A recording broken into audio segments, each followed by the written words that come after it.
promising statement because other people are saying different things and you don't know if they have anything to really, if they have any meaning or I don't know. I think some of them were making statements. I don't think they have anything to do with it. No, he put out a very promising statement, but it wasn't complete. And yeah, I'd love to meet with him or talk to him. But we have to get it over with fast. Every day people are being killed. It's not like, as we sit here, 2 people will be killed. Think of it. 2 people are going to be killed during this little period of time.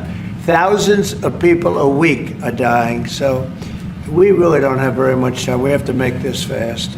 It shouldn't be very complicated. Thank you, Mr. President. Yes. A representative of Canada, the finance minister, are in town and will meet members of your administration during the day. Any chances that you will ban on the tariffs on aluminum and the ones that are planned for April 2nd? No.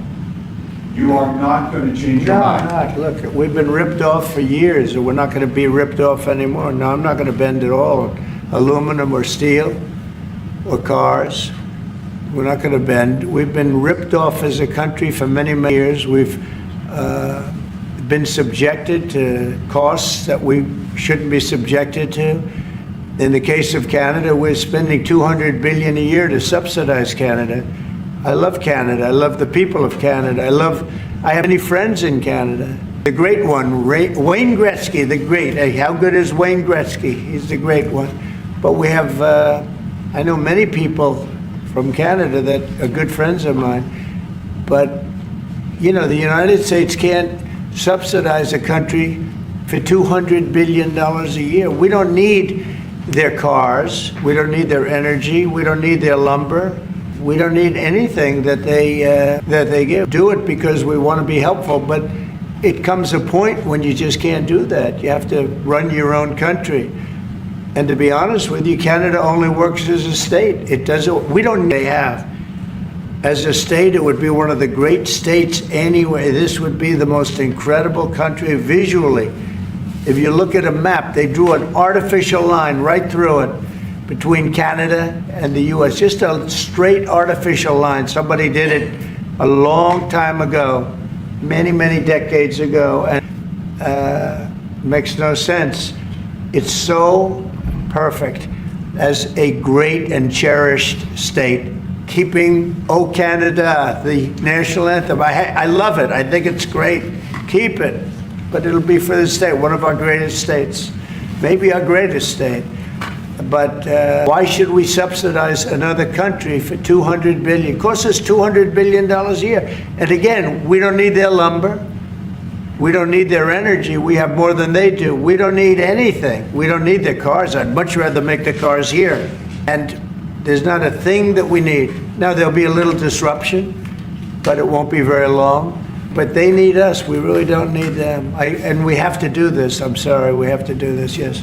You have made it very clear that NATO needs to step up, although great progress has been made in your first mandate. How do you envision this new transatlantic? Are you talking about NATO stepping up? Well, NATO is stepping up for this man. This man is a man that only knows how to step up. And we have the same goal in mind. We want the war ended. And he's doing his job. He only knows how to do a good job. That's one thing. That's why I fought for him to get that job. Because they had some other candidates that I'll tell you would not have done a very good job. I need this part of the move for my family. We'll get you a clip. We're going to get him a clip of that little last statement. The rest of the statements he doesn't care. Sir, how does this new transatlantic cooperation, how do you envision it? Well, we have, that's one thing. I mean, we're on the other side of the ocean, and they're right there.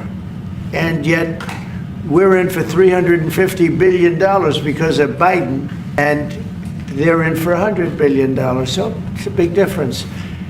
And it's unfair. And I said, you have to equalize. They should equalize. They should have. It should have never happened where Biden just gave this money away. Now, as you know, we have an agreement with Ukraine on the rare earths and other things, and that'll get us something back, a lot back. It'll get us our money. We're not doing it for that, though. I'm just doing this to get the up. I'm doing it really to save lives, but at the same time, we were treated very unfairly, as we always are by every country.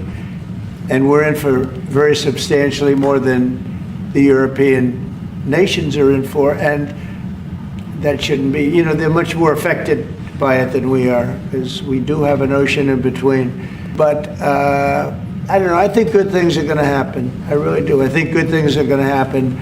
I do say, we were talking before, and Mark was very nice. He said, if you would get involved, there would be nothing, you'd just be going on. This thing would have gone on for a long Breaking time. a deadlock. Yeah, we broke a deadlock. We did break a deadlock. I hope it's meaningful.